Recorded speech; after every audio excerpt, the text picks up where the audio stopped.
Hi, welcome to What's Cooking Rutland. I'm Kimberly Williams. I work with the Vermont Food Bank. I do community engagement work here in Rutland County. Part of my job is I get to go out to farms and get extra produce that they have. It's called gleaning, and we get to bring volunteers out and we get that food from our local farms to lots of different partners around our county, like Fairhaven Concerned, Brock, the Boys and Girls Club of Rutland.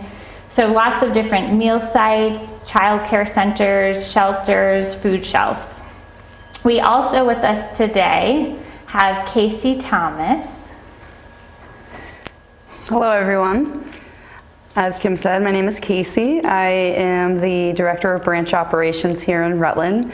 I am pretty new to the food bank. I started my journey in April at the height of the pandemic, and it has brought so much joy to me to be able to serve the Rutland community and really play a part in providing food, especially nutritious and fresh produce, to the folks in our community. So I'm really excited to be here today. So we wanted to just tell you a little bit about the Vermont Food Bank. So Casey, do you want to get us rolling on that? Yes. So here in Rutland, we serve about 15 network partners, and to name a few, that would be Brock Community Action. We have the Community Cupboard of Rutland, Boys and Girls Club, United Methodist Church, and like I said, just to name a few.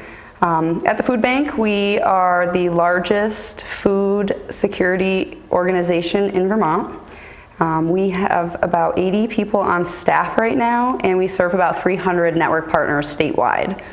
So a lot of interesting and exciting things happening at the food bank. Yeah, we work across the state. So part of our programming is getting food right to those network partners, and part of it is called direct distribution. So we do events called Veggie Van Goes. You might have heard of them, where folks can drive up and volunteers help load up their car with fresh produce. Sometimes there's other items in there too, like yogurt or cereal.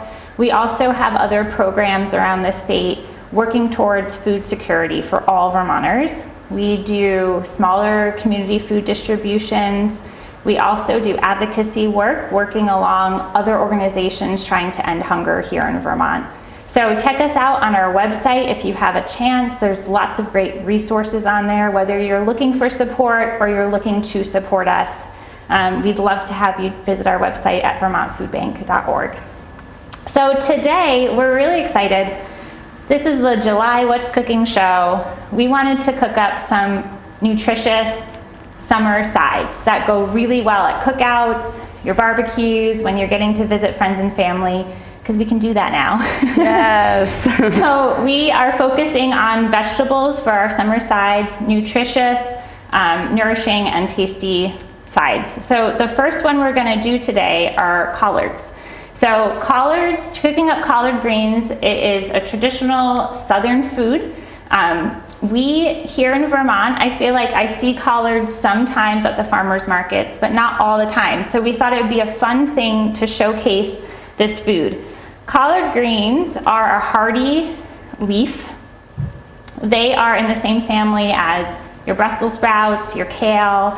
So they're that nice, dense green leaf, lots of vitamins in there. And they cook up beautifully. So I'm just gonna show you a little bit about this. I'm just doing one leaf to kind of show you the best way to cut this. You can see there's that nice stem and vein that goes across. I like to kind of de-vein my collard greens a little bit. So I just go ahead and cut out the main part so I have that leaf. And I fold it in half. This is just my little trick. And I do nice thin strips.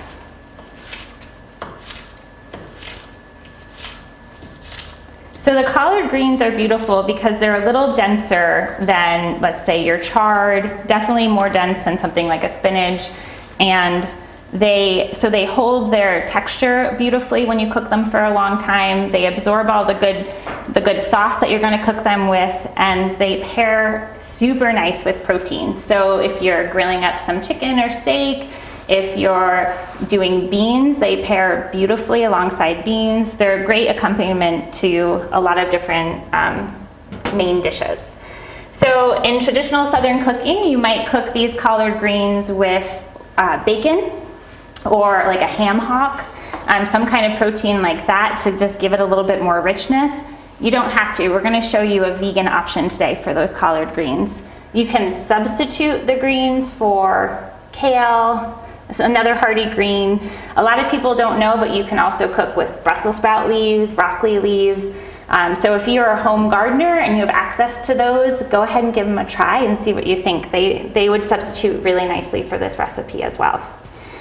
So the sauce, what are you cooking them with today? So I'm actually really excited because I personally have never tried collard greens. I love kale and spinach, but I just haven't gotten on the collard greens train yet. So I'm really excited to test out this recipe. So today what we're making is a maple and cider vinegar collard greens. So Kim has already taken the time to prep all of the collard greens. So this was about 12 different leaves so that she's prepared. So what I'm going to do is start mixing together our liquid ingredients and adding it to the pan so we can get those going. So today we have some locally harvested apple cider vinegar from the Yoder farm, as well as some local Vermont maple syrup. So for this recipe, we are going to add a 1/4 cup of the apple cider vinegar, and I'm just going to use the same measuring cup for all of the liquid ingredients for this recipe because nobody likes extra dishes. So 1/4 cup on the apple cider vinegar. So you can get the Yoder, the local apple cider vinegar from the farmer's market. I'm pretty sure Yoder Farm is there consistently. Yes. But yeah, check it out. They have great products. It's always wonderful to check out the local farmer's market. It smells beautiful. So next, like I said, we have our Vermont maple syrup, and we're gonna go ahead and do a 1/4 cup of the maple syrup as well.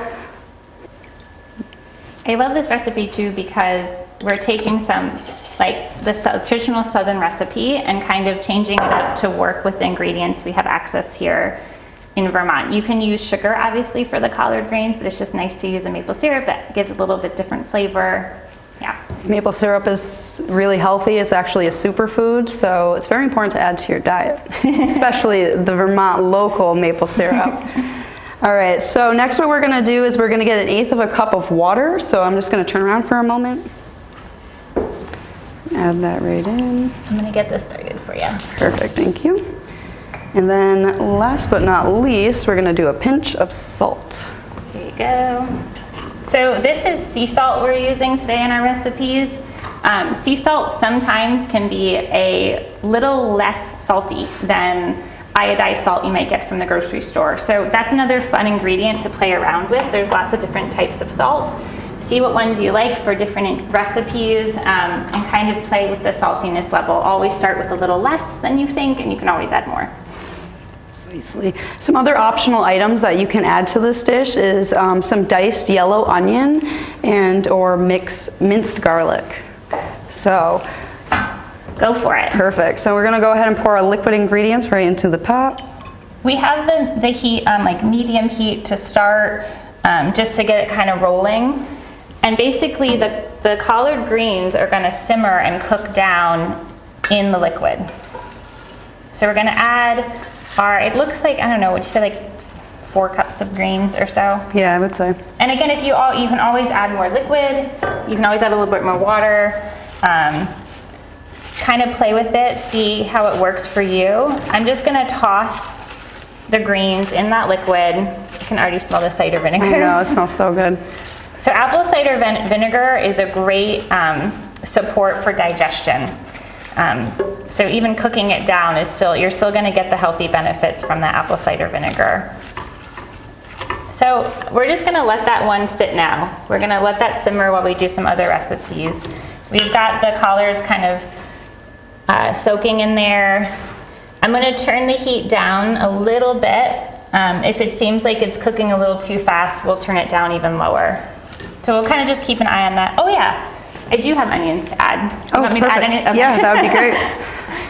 Awesome.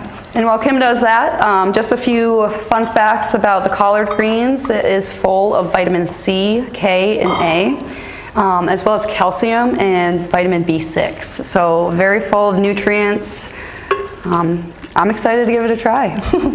The vitamin K actually helps your body absorb the calcium too. So it's kind of a bonus that it has the calcium in there as well. So it's really good for bone health. All right, so we'll let that one cook down. And so we'll start one of our other recipes. Yeah, all right, which one? Do you want to get going on the salsa? Yes, I would love to. Okay. I'm very excited and eager about salsa because it's one of my favorite summertime items to make, and it's so versatile. You can add so many different components to it, like black beans or corn, jalapenos, which we have here today. Make it a little spicy, obviously some cilantro. The options are kind of endless. So today what we have here are some locally harvested heirloom tomatoes. We have a couple different varieties. If you see them in the grocery store or at the farmer's market, sometimes they'll come in many different colors. So obviously we have a red and one that's a little more green. So I have prepared some of those here, and that's just a really loose chop. So I'm just gonna continue cutting up the rest of the tomatoes. So I like to keep my salsa kind of chunky. But if you like it to be a little more juicy, then I would suggest maybe cutting down your tomatoes a little more so that they release more of their liquid. So like I said, we're just doing a nice chop. And while Casey is chopping up those veggies, we just want to let you all know, we mentioned the farmer's market earlier. Rutland has many farmer's markets, Rutland County. We have a really big farmer's market right here in Rutland City. That farmer's market, the one in Rutland City, as well as the one in Killington and Fairhaven also have farmer's market. They all accept something called crop cash. Crop cash is something that NOFA Vermont provides. And what it is if you are on 3 Squares Vermont benefits, you are able to double the amount of money at your farmer's market. So you can use $10 of your 3 Square Vermont benefits and get $20 to spend at the farmer's market. So go explore at the farmer's market, ask the farmers if you don't know what something is, the best way to cook it, what it tastes like. It's really fun to get to try new ingredients and to eat seasonally. When you're cooking food that is in season, the flavor is a lot better.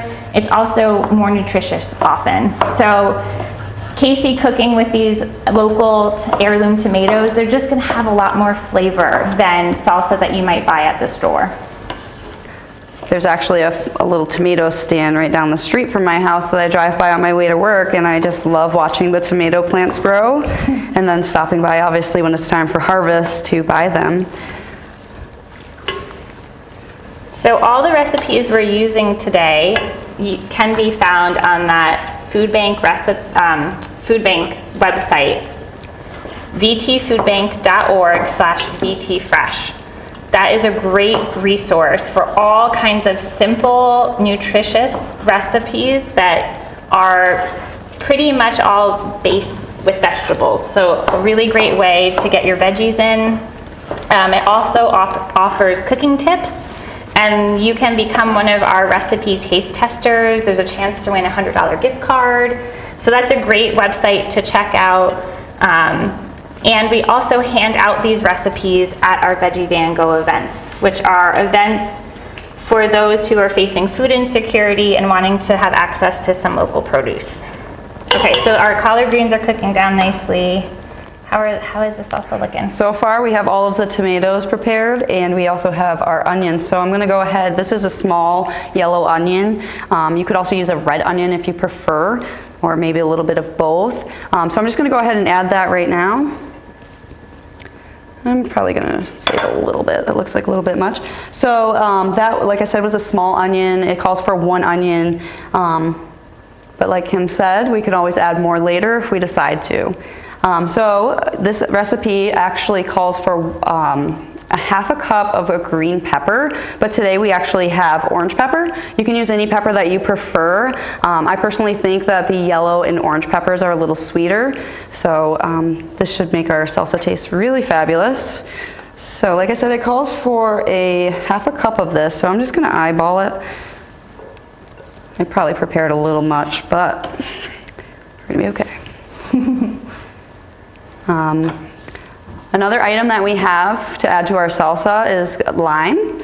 So one of the things I like to do with lime before I cut it open is to roll it to kind of break up some of those membranes, and it makes it easier to get the juice out. So I'm just going to take a second to roll this on my cutting board, which I did a little bit already. And then another fun trick that I like to do with a lemon or a lime is to use a fork and push it into the center and then give it a twist while you have it face down so all that wonderful juice gets released into your salsa. Oh, I've never seen that. That's awesome. Yeah. So it does call for 2 tablespoons. We're gonna do the whole lime. Fiesta, fiesta.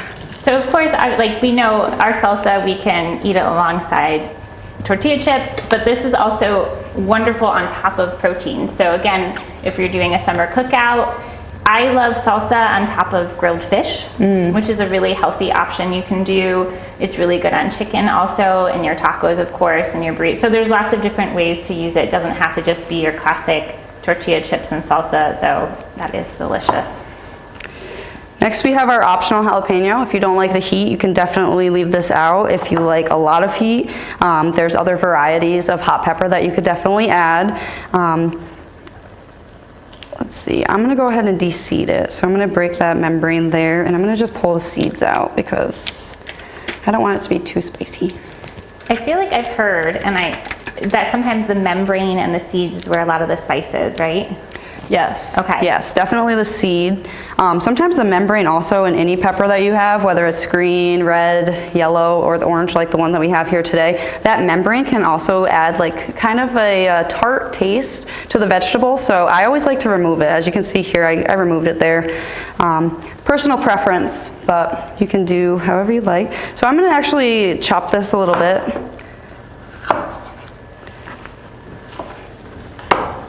It's not a bad idea to test your jalapeno too for how hot it is, because they can vary a lot in spiciness. Sometimes just like how dry it's been or the weather actually impacts the spiciness of the pepper. So if you're not sure about how spicy you want your salsa, go ahead and test it out first before you add a large amount, because it's hard to be able to take away spice. Yes. All right, I'll give it a try. I don't want it to be too spicy. I think half a pepper is probably perfect. It's a spicy one? It's a spicy one. And actually, you can get these at the farmer's market too. I did pick up a few last year, and I made some jalapeno poppers, which were amazing. Ooh, that sounds good. So let's review. We have our chopped tomatoes, we have our orange pepper, we have 1 diced onion. It does call for cilantro, but that's optional. We don't have it today, but we'll be fine. 2 tablespoons of lime juice, and then a teaspoon of salt. So I'm gonna actually use the spoon because my hands are a little moist. I can smell the tomatoes too. Yeah, it's starting to smell really good in here. So once again, this is the sea salt, which I love because it adds kind of a nice little crunchy texture too. Set that off to the side. And then the last and most simple step is to just stir it up. And like I said, you can add other items to this, like corn. Sometimes you might have corn on the cob left over from a cookout. You can just take it right off of the cob and add it right into here. Or black beans, any type of bean really would be great in it. Mangoes was another one, and Kim mentioned putting it on fresh fish, and that's one of my personal favorites, is like salmon with a nice spicy mango salsa. I'm just gonna show the collard greens here because they've been cooking for what, 10 minutes Yeah, or I would so? say. So I don't know if you all can see, they've cooked down a lot. There is a lot of liquid in here. Honestly, at this point, I might even just add a few more collards just to help soak up the liquid a little bit, but we're just gonna continue to let them simmer and the liquid will continue to cook off. The onion's cooking nicely in there. I wish y'all could smell it. It smells really good. But collards can cook for a long time without getting destroyed. Unlike something like spinach, if you cook it too much, there's just no texture left to it. Collards are okay to just go ahead and continue to simmer. So, All right, so the salsa also has a lot of health benefits, Yes, right? it does. So the tomatoes are full of antioxidants, which are great for heart health, vision, digestion, vitamin K, so many different health benefits that you can get from tomatoes. So I suggest that you check out the farmer's market and get some local fresh tomatoes to make your own salsa. That looks awesome, Casey. Thank you. I'm excited to try it. Yeah. So what else do we have today, Kim? So our last little side dish that you can bring to a cookout, this is a great one to make ahead of time and bring to a dinner. Let's say you're invited as a guest. You also can make it right before dinner. It's good either way. It can sit for a day or two in the fridge as well. We have kale salad we're gonna make. I know a lot of people have feelings about kale, whether they're good or bad. So we wanted to just show you a way to use kale that's a simple recipe, really nutritious, and I think it tastes delicious as well. We have two different types of kale here today. These are both from Evening Song Farm in Shrewsbury, Vermont. This one that has the flatter leaf and the darker color is called lacinato kale. Some people call it dinosaur kale as well. The one that is a little bit lighter is called curly kale. As you can see, it has a nice, beautiful curls in it. My favorite is lacinato kale for soups and cooking. The curly kale is really nice in the kale salad we're gonna make today, but today we're gonna use both varieties. For storing kale, I actually do like to sometimes make sure it's a little wet and store it in a little bit of water. If it's the cooler months of the year, they can just like sit on my countertop and they're not gonna go bad, and that's a really nice way to keep them nice and fresh. If it's hotter though, they might wilt sitting out on your counter. So go ahead and just keep them a little bit wet in a plastic bag and tie the end of the bag in your fridge. That can take up a lot of storage space, but that's a good way to store them in the hotter months. So using the lacinato kale, I'm gonna show you, just like I did before with the collards, just some different ways to kind of cut up these greens. So with kale, you can chop them up, you can do them for your salad. I always like to think, how would I want to eat this? Like, what are the size of the pieces that I would want to be eating, to kind of help you gauge how to chop something. With the kale, with this being a raw salad, we're gonna chop the stems off because these are really fibrous, and sometimes they're just too much for us to be eating raw. So just like we did with the collards, you can cut them in strips if you want. That works fine.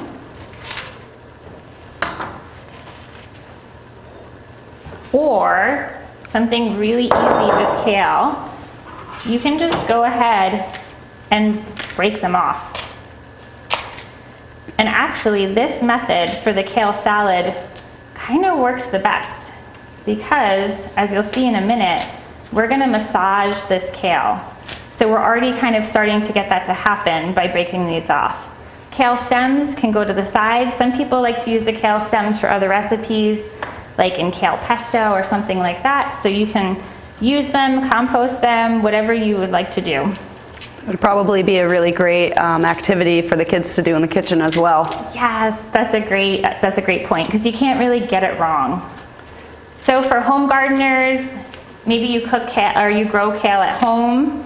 You know that it's one of the foods that you can just keep harvesting from the plant for many months. So it goes a long way. You might get it as part of your CSA, which is your community supported agriculture, which is maybe like a weekly pickup from a farm where you get lots of different vegetables, or you can get it at your farmer's market or the grocery store. And this is one of those ingredients that we can get for most of the year here in Vermont now. Some of our amazing farmers here are able to grow it pretty much year round, which is awesome.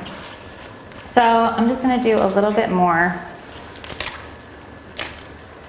You might notice that some of our kale has a little bit of bug damage on it, and that's totally fine. Sometimes people get nervous when they see that food isn't totally perfect, but this is organic. It was grown out in the field, and so to me it's just a sign that it's highly nutritious and it's good for us, The bugs like it too, that's no problem.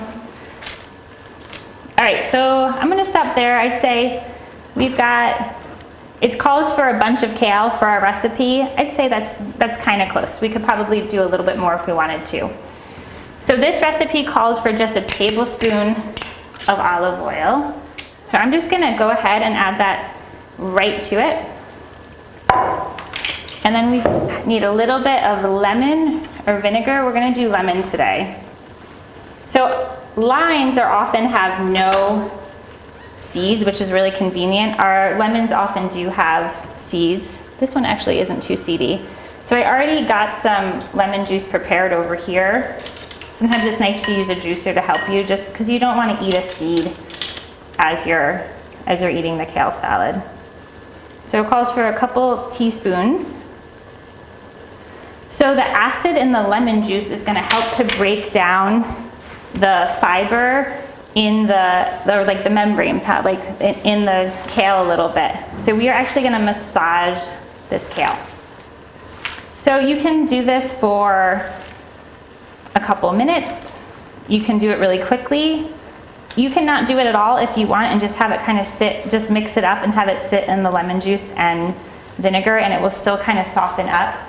You can also, if you're not wanting to use your hands, you can use tongs or a spoon or something like that and kind of toss it around. So we actually, believe it or not, are almost there on the kale salad.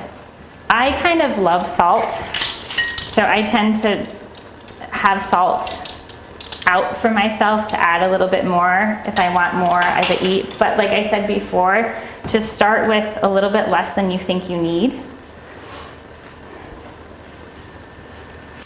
So we've got a little bit of salt in there. You can add lots of different things to this recipe. You can add raisins, you can add currants. We've got dried cranberries today to add. We've got some sunflower seeds to add. These sunflower seeds are not salted. You might just want to pay attention to those little pieces, because if you're using salted ingredients on top of already adding salt to a salad, it might end up being too salted. We're also adding pumpkin seeds. So all these seeds and dried fruit add more nutrients to the salad.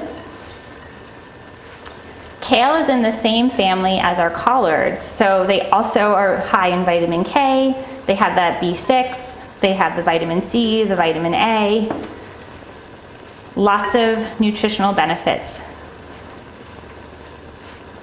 And that's it. You want to taste it and see, maybe you want to add a little bit more lemon juice, maybe you want to add a little bit more of the dried cranberries. Just kind of give it a taste and see what you all like. And we'll just check out the collards. How are they looking? They're looking fabulous. I think they're almost done. I'm really excited. It's always important to try new things. You'll never know which food you like if you don't try a new item here and there. So some of you, so we might have already put up the number for the WIC Summer 21, the code for those who are receiving WIC benefits. That is your code, so go ahead and call that into your local WIC office, and you can use that as your nutrition activity, that you watch this show, and you can let them know that you learned a little bit about these vegetable summer sides. All right, Casey. I'm ready. Bon appetit. Oh, it's really good. It's like richer flavor than you might think. Has a really pleasant crunch. And this specific recipe is kind of a little sweet and savory. So, can you see that though, like alongside like the protein, like the chicken, or it would go really nicely with Definitely. pork as well. That's All really right. good. And the sweet might get kids to try it too, once they see that there's maple syrup in it. Yeah, and if you cook with your kids, like you mentioned before, it's always easier, I find, to get them to eat the food. So if they are somewhat participating in the cooking process or the growing of the food, if you're able to grow a little garden at home, I find that kids are much more inclined to want to eat the food and participate in the process. I would agree completely. And food is a whole experience. It's not just about eating food. You know, as Kim had mentioned, you know, you plant the food, you harvest the food, you prepare the food, and then you get to eat the food. But there's so many different feelings associated with it. You know, coming together as a family, the love of cooking, if that's something that you enjoy. There's just so many different facets that come along with cooking, and I think this is so great. Yeah, thank you all for joining us today. It's been really fun to get to share with you some of our favorite summer side dishes, and we'll look forward to hearing, if you get to try out the recipes, to hearing from you what you think. And just before we go, I just wanted to mention that, as I mentioned in the beginning, we do have a Vermont Food Bank here in Rutland County. So if you're interested in coming in and volunteering, we do have opportunities available Monday, Wednesdays, and Fridays. So if you want to learn more, just go ahead and check out the vtfoodbank.org website. Yeah, and you can come glean with me. You can come to those local farms and get to harvest some of this food. It's really fun to be out there on the farms in the summertime. Thank you. Thanks, guys.